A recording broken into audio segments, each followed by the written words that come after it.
Morning. സുഖമാണ് എല്ലാവർക്കും അല്ലേ? അപ്പോൾ കഴിഞ്ഞ ക്ലാസ്സിൽ നമ്മൾ തേർഡ് ക്വാർട്ടറിൽ ഒരു പോയിന്റ് പ്രൊജക്റ്റ് ചെയ്യുന്നതിനെ കുറിച്ചാണ് നമ്മൾ പഠിച്ചത് അല്ലേ? തേർഡ് ക്വാർട്ടറിൽ ഒരു പോയിന്റ് പ്രൊജക്റ്റ് ചെയ്യുന്നതിനെ കുറിച്ചാണ് പഠിച്ചത്. അപ്പോൾ ഇന്ന് നമ്മൾ അതിൻ്റെ അടുത്തൊരു രണ്ടാമതൊരു പ്രോബ്ലം ആണ് നമ്മളിന്ന് പഠിക്കാൻ പോകുന്നത്. അപ്പോൾ നമുക്ക് നോക്കാം. അപ്പോൾ കഴിഞ്ഞ ക്ലാസ്സിൽ എല്ലാവരും വരച്ചിട്ടുണ്ടാവുമല്ലോ അല്ലേ? ആരും അയച്ചു തന്നത് കണ്ടില്ല. എല്ലാവരും ഒന്ന് അയച്ചു തരാൻ ശ്രദ്ധിക്കണം. നമ്മുടെ അസൈൻമെൻറ്റ് ഗ്രൂപ്പിലേക്ക് നിങ്ങളെ വരച്ച സാധനം, അതായത് നോട്ട്ബുക്കിൽ എഴുതാൻ പറഞ്ഞത് എന്ത് ചെയ്യണം? നമ്മുടെ അസൈൻമെൻറ്റ് ഗ്രൂപ്പിലേക്ക് ഒന്ന് ഇട്ട് തരണം. ഓക്കെ, അടുത്ത ക്ലാസ്സുകൾ തൊട്ട് അടുത്ത ആഴ്ചകൾ തൊട്ട് നമ്മൾ അസൈൻമെൻറ്റ് ആരംഭിക്കാൻ പോവുകയാണ് രണ്ടാമത്തെ ടൈമിൽ. അപ്പോൾ ഇതുവരെയുള്ള കാര്യങ്ങൾ നന്നായിട്ട് പഠിക്കുക. എന്തെങ്കിലും മനസ്സിലാവാത്തുണ്ടെങ്കിൽ നിങ്ങൾ ഡൗട്ടുകളൊക്കെ ഉണ്ടെങ്കിൽ ചോദിക്കുക.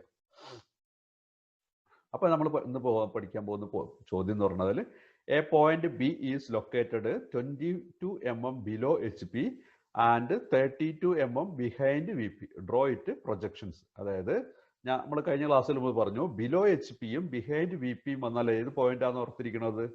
തേർഡ് ക്വാർട്ടറിലാണ് വരുന്നത്. ബിലോ HP-യും ബിഹൈൻഡ് VP-യും ഈ രണ്ട് വേർഡുകൾ നമ്മളൊരു ക്വസ്റ്റ്യനിൽ കണ്ടാൽ നമുക്കപ്പോൾ മനസ്സിലാക്കാൻ പറ്റണം ഏതാണ് ഇത്, ഏത് ക്വാർട്ടറിൻ്റാണ്, തേർഡ് ക്വാർട്ടറിൻ്റാണെന്നുള്ളത്.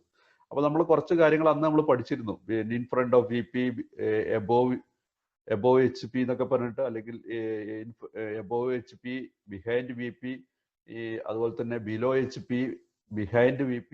ഇതൊക്കെ ഇങ്ങനെ 4 ക്വാർട്ടറന്റുകളെയും എങ്ങനെയാണ് എക്സാമിന് ക്വസ്റ്റ്യൻ വരിക എന്നുള്ളത് ഞാൻ പറഞ്ഞു തന്നിരുന്നു. അപ്പോൾ അതെല്ലാവരും ഒന്ന് കാണാതെ തന്നെ പഠിക്കണം, നമ്മുടെ മനസ്സിലുണ്ടാവണം. ആ വേർഡുകൾ കാണുമ്പോൾ തന്നെ നമുക്ക് മനസ്സിലാക്കുന്നത് എവിടെയാന്നുള്ളത്. ഓക്കെ, അപ്പോൾ നമ്മൾ ഇങ്ങനെ ഒരു ചോദ്യം, നമ്മൾ ആദ്യം എന്ത് ചെയ്യണം? നമ്മൾ നേരത്തെ കഴിഞ്ഞ ക്ലാസ്സുകളിൽ വരച്ച പോലെ ഫുള്ള് പ്ലെയിൻ ഒക്കെ വരയ്ക്കാൻ പറ്റുമോ എക്സാമിന് വരുമ്പോൾ? ഇല്ല.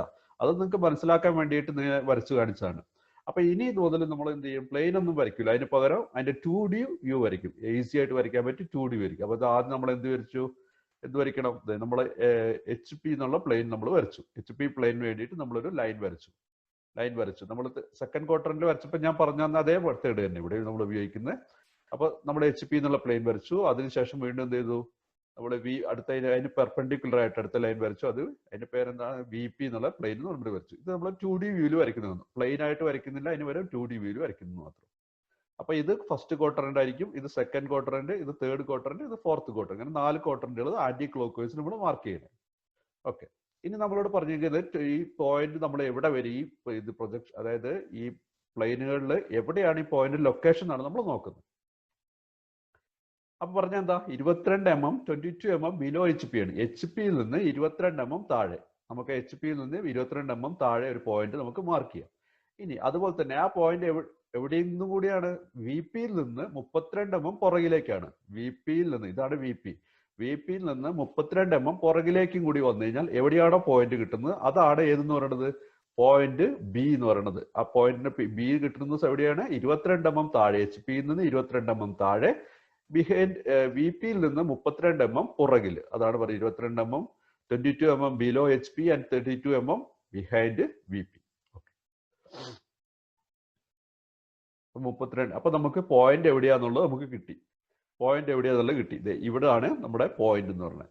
അപ്പൊ ഇത്രയും കാര്യങ്ങൾ എന്താണ്? റഫായിട്ട് നമുക്കൊരു ക്വസ്റ്റ്യൻ കിട്ടിക്കഴിഞ്ഞാൽ നമ്മൾ റഫായിട്ടൊരു ഇതിന്റെ നമ്മുടെ ആൻസർ എഴുതുന്ന സൈഡിലോ അല്ലെങ്കിൽ ക്വസ്റ്റ്യൻ പേപ്പറിലോ റഫ് വർക്ക് ചെയ്യാനുള്ള ഭാഗത്ത് നമുക്ക് മനസ്സിലാക്കാൻ വേണ്ടി എഴുതി വെക്കുന്നതാണ്, ഉണ്ടാക്കി വരിക. അപ്പൊ ഇത് വലിയ സ്കെയിലും ഇതൊന്നും വെച്ചത് വരയ്ക്കണം നിർബന്ധമില്ല. റഫായിട്ട് നിങ്ങൾ വരയ്ക്കുക, നിങ്ങൾക്ക് മനസ്സിലാക്കാൻ വേണ്ടിയിട്ട് മാത്രം വരയ്ക്കുക. അപ്പൊ ഇത് ഇത്രയും വരച്ചു കഴിഞ്ഞാൽ നമുക്കൊരു ഐഡിയ കിട്ടി ഇത് എവിടെയാണ് വന്നിരിക്കുന്നത്. അതായത് 22 mm ബിലോ HP, അതുപോലെ 32 mm ബിഹൈൻഡ് VP. ഓക്കെ, അപ്പൊ നമ്മൾ ഇനി ഇതിന്റെ നമുക്ക് എന്ത് ചെയ്യാൻ പറ്റും? ഇതിന്റെ പ്രൊജക്ഷൻസ് നമുക്ക് വരയ്ക്കാൻ പറ്റും. അപ്പൊ അതിനാദ്യം എന്ത് ചെയ്യണം? XY ലൈൻ വരയ്ക്കണം. അതായത് VP-യും HP-യും ഇന്റർസെക്ട് ചെയ്യുന്ന ഈ ലൈൻ, ഇവിടെ ഒരു ലൈൻ ഉണ്ടാവുമല്ലോ ഇന്റർസെക്ട് ചെയ്യുന്ന ഭാഗം, ആ ഭാഗത്തെ XY ലൈൻ നമ്മളിവിടെ വരയ്ക്കാൻ പോവാണ്.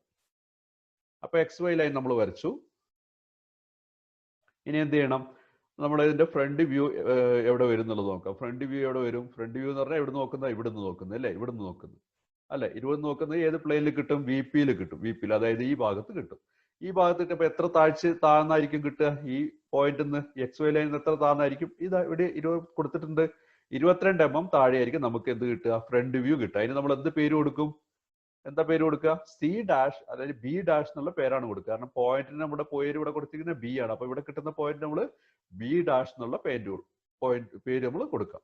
ഓക്കെ, അപ്പൊ നമ്മൾ എന്ത് ചെയ്തു 22 താഴെ നമ്മൾ എക്സ് വൈ ലൈനിൽ ഒരു ലൈൻ വരച്ചു. എക്സ് വൈ ലൈനിൽ 22 ലെങ്ത്തിൽ ഒരു ലൈൻ വരച്ചു. അതായത് എക്സ് വൈ ലൈനിൽ നിന്ന് ഇത് 22 താഴെയാണ് ഈ പോയിന്റ് നമുക്ക് കിട്ടുക. അതുകൊണ്ട് നമുക്ക് 22 താഴെ ആയിട്ട് ലെങ്ത്തിൽ ഒരു നമുക്ക് ലൈൻ വരച്ചു. ഇനി അവിടെ നമ്മൾ പോയിന്റ് അടയാളപ്പെടുത്തി. ആ പോയിന്റ് നമ്മൾ എന്ത് പേര് കൊടുത്തു? ബി ഡാഷ് എന്നുള്ള പേര് കൊടുത്തു. ബി ഡാഷ് എന്നുള്ള പേര് നമ്മൾ കൊടുത്തു. ഇനി അതിന്റെ ഫ്രണ്ട് വ്യൂ ആണ് കിട്ടുക അല്ലെ, സോറി ടോപ്പ് വ്യൂ ആണ്. നമുക്ക് ഫ്രണ്ട് വ്യൂ ആണ് ഇപ്പൊ നമ്മൾ വരച്ചത്. ഫ്രണ്ട് വ്യൂ ആണ് വരച്ചത്. ഇനി ടോപ്പ് വ്യൂ നമുക്ക് കിട്ടണമെങ്കിൽ എന്ത് ചെയ്യണം? ഒബ്സർവർ ഇവിടെ വന്ന് നോക്കണം. അതായത് ഇതിന്റെ മുകൾ ഭാഗത്ത് നിന്ന് നോക്കണം. അപ്പൊ ഈ പ്ലെയിന്, ഈ രണ്ട് പ്ലെയിനും ട്രാൻസ്പെറന്റ് ആണെന്ന് ഞാൻ പറഞ്ഞു. ട്രാൻസ്പെറന്റ് എന്ന് പറഞ്ഞാൽ അപ്പുറം ഇപ്പുറം കാണുന്ന രീതിയിൽ ഒരു ഗ്ലാസ് ആണെന്ന് സങ്കല്പിക്കുക. അപ്പൊ അതിന്റെ മുകളിൽ നിന്ന് നമ്മൾ നോക്കുകയാണ്. ഇതിന്റെ ഒബ്സർവർ വന്നിട്ട് ഇതിന്റെ മുകൾ ഭാഗത്ത് ഇവിടെ നിന്ന് നോക്കുകയാണ്. അപ്പൊ നോക്കുന്ന സമയത്ത് എത്ര ദൂരെയായിരിക്കും കിട്ടുക? വി പിയിൽ നിന്ന് എത്ര മാറിയിട്ടായിരിക്കും നമുക്ക് ഈ പോയിന്റ് കിട്ടുക? ഇവിടെ കൊടുത്തിട്ടുണ്ട് 32 mm മാറിയിട്ട് വി പിയിൽ നിന്ന്, അതായത് ഈ പോയിന്റിൽ നിന്ന് ഈ പോയിന്റിൽ നിന്ന് 32 mm മാറി. അപ്പൊ ഈ പോയിന്റ് എന്ന് പറഞ്ഞാൽ ഇവിടുത്തെ ലൈൻ ഏതായിരുന്നു? എക്സ് വൈ ലൈൻ ആയിരുന്നു. അപ്പൊ എക്സ് വൈ ലൈനിൽ നിന്ന് എത്ര മാറിയിട്ടാണ്? 32 mm മാറിയിട്ടാണ് നമുക്ക് ഇവിടെയാണ് ഈ പോയിന്റ് കിട്ടുക. ഈ പോയിന്റ് നമ്മൾ എന്ത് പേര് കൊടുക്കും? സ്മോൾ ലെറ്റർ ബി നമ്മൾ ടോപ്പ് വ്യൂവിന് നമ്മൾ എപ്പോഴും സ്മോൾ ലെറ്റർ ആയിട്ടാണ് കൊടുക്കുക. ഏതാണോ പോയിന്റിന്റെ പേര് കൊടുത്തിരിക്കുന്നത് ആ പേരിന്റെ സ്മോൾ ലെറ്റർ ആയിട്ടാണ് നമ്മൾ ഇവിടെ കൊടുക്കുക. അപ്പൊ ഇനി ഇവിടെ കിട്ടിക്കഴിഞ്ഞാൽ പറഞ്ഞു എൽ ഷേപ്പിൽ കിടന്നു കഴിഞ്ഞാൽ നമുക്ക് വരയ്ക്കാൻ പറ്റില്ല. അപ്പൊ നമ്മൾ എന്ത് ചെയ്യണം? ഈ എച്ച് പി എന്നുള്ള പ്ലെയിനെ ക്ലോക്ക് വൈസിൽ റൊട്ടേറ്റ് ചെയ്യും. ക്ലോക്ക് ഇങ്ങനെയാണ് കറങ്ങുക, സൂചി അല്ലെ, ക്ലോക്കിന്റെ സൂചി ഇങ്ങനെയാണ് കറങ്ങുക. അപ്പൊ ക്ലോക്ക് വൈസിൽ നമ്മൾ റൊട്ടേറ്റ് ചെയ്യും. റൊട്ടേറ്റ് ചെയ്യുമ്പോൾ എന്തായി? ഈ എച്ച് പി എന്നുള്ള പ്ലെയിൻ ഏതിന് പാരലായി? ഏതിന് നേരെയായി? ഈ വി പിക്ക് തന്നെ ഒരേ ലെവലിലായി. അപ്പൊ ഇവിടുന്ന് 32 mm ഉള്ള ഒരു പോയിന്റ് നമുക്ക് ഇവിടെ ഈ എച്ച് പിയിൽ നമ്മൾ മാർക്ക്. അപ്പൊ ഈ എച്ച് പി ഇങ്ങനെ മുകളിലേക്ക് പോകുന്ന സമയത്ത്, അതായത് ഇങ്ങനെ കർവായിട്ട് ഇങ്ങനെ മുകളിലേക്ക് പോകുന്ന സമയത്ത് എന്തായിരിക്കും? ഈ എക്സ് വൈ ലൈനിൽ നിന്ന് 32 mm മാറിയിട്ടായിരിക്കും എന്ന് പറഞ്ഞാൽ അപ്പൊ വരിക ഈ പോയിന്റ് വരിക അല്ലെ. ഇത് മുകളിലേക്ക്, ഈ പ്ലെയിൻ അടക്കം മുകളിലേക്ക് പോയേക്കാണ്. അപ്പൊ ഇവിടുന്ന് ആ പോയിന്റിലേക്കുള്ള ദൂരം എത്രയായിരിക്കും? 32 mm തന്നെ ആയിരിക്കും. കാരണം ഇവിടുന്ന് ഇങ്ങോട്ട് 32 mm അല്ലേ. അപ്പം അതിന് നമ്മൾ മാറ്റമൊന്നും വരുത്തില്ല. എച്ച് പിനെ റൊട്ടേറ്റ് ചെയ്ത് മാത്രമേ ഉള്ളൂ.